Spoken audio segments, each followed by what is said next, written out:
Welcome to our channel, ladies and gentlemen. When the debate about the impeachment motion against Rigathi Gachagua began, it was obvious that he was not going to get any justice in the National Assembly because it was a predetermined verdict. They had already made up their minds that they wanted Rigathi Gachagua to go. Even the manner in which they handled the impeachment motion the day Rigathi Gachagua went there to present his defense was really pathetic because those who had the contrary opinion and they wanted to, question some bit of evidence were really heckled, and they had formed a narrative regarding Gachagua disrespects women and all that. But there was a glimmer of hope if you asked many Kenyans. They had some faith and hope in the Senate, and I believe even Rigathi Gachagua was banking on the support of the senators, because senators seemed to be sober. They seemed to be more independent, and they reasoned as if they were devoid of emotions. There were certain members of the Senate that people were really looking at. One is the senator of Nairobi, who also doubles up to be the Secretary General of the ODM party, that is Edwin Sifuna. There was the Kisii senator, Richard Onyonka. There was the Nandi senator, Samson Cherargei.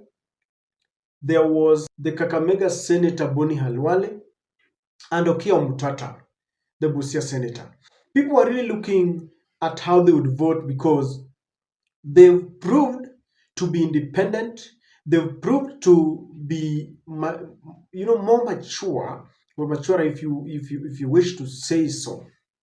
We have seen them the way they poked holes in Adani deal when the soldiers of William Ruto and soldiers of Raila Amolo Odinga were supporting it. But they chose to remain with the truth.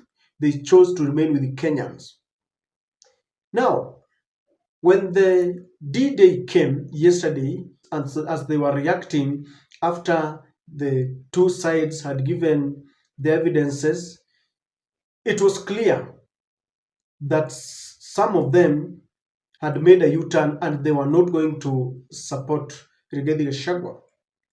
A bad man. I stand here to defend the oath of office that I took to defend the Constitution of Kenya. And that includes giving the devil his due. When the people of Kenya, during public participation, were screaming Kufa Makanga, Kufa Ndereba, they were opposing selective prosecution. They said if Parliament has held people accountable, it should not be selective. And I stand here to look at whether this House has complied with the Constitution. Article 150,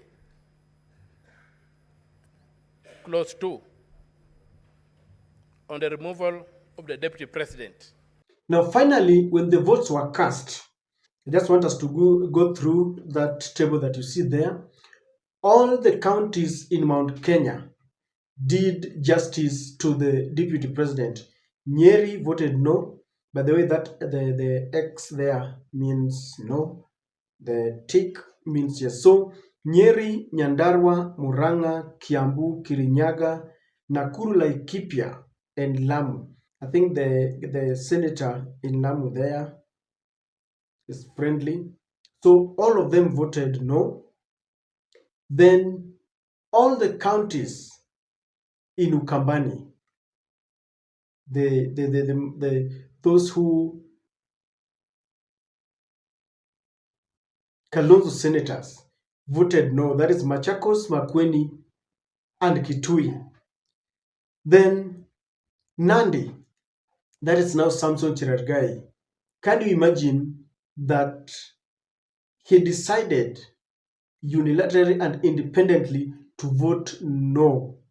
The other one there is Kajiado. Somebody Lenku there. Seki Lenku, that is the name. So Seki Lenku also decided to vote no. Then we have Kisii, that is Richard Onyonka. He defied orders, if you ask, because ODM had a personal vendetta.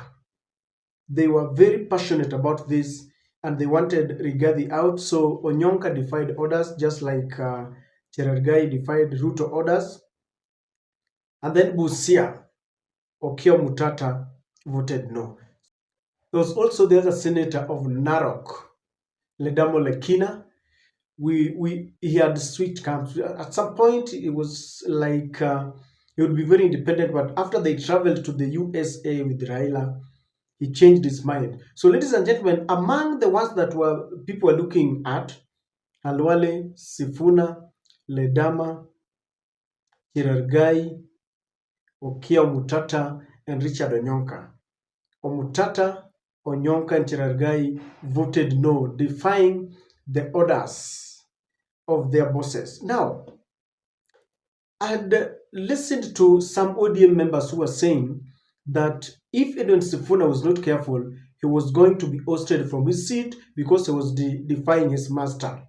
And I believe there was a retreat that was organized by Raila for the bonding and unveiling of the new team that had been elected, the new team that had been given the leadership of ODM, including Nyang' Nyong'o as the party leader and all the other deputies, including the governor of Mombasa, the governor of Kisii, and of course the chairperson, Wanga. I believe that that is the time when Raila talked to the ODM Secretary General, because were it not for that, I believe Edwin Sifuna would have voted no. Something tells me so.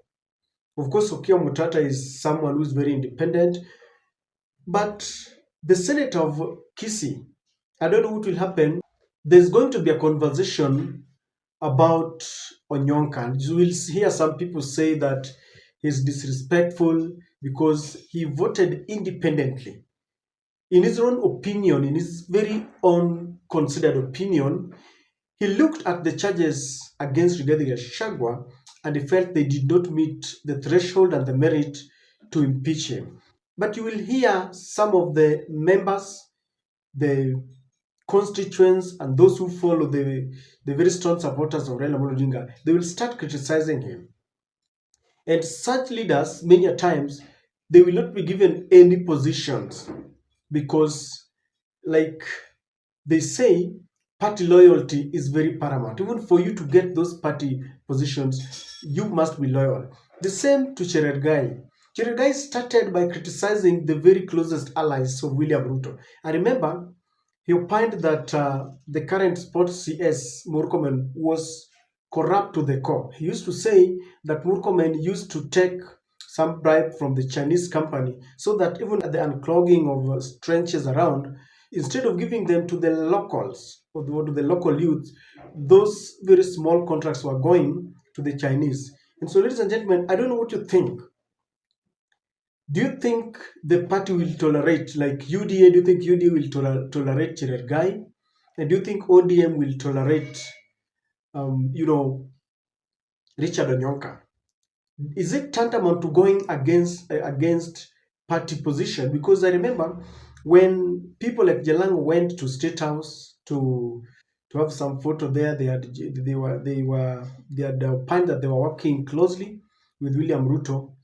They were given show cause letters. In fact, this matter even went to court because ODM wanted to remove them from the parties because they felt that the aspirations and the thoughts and feelings were of the UDA party.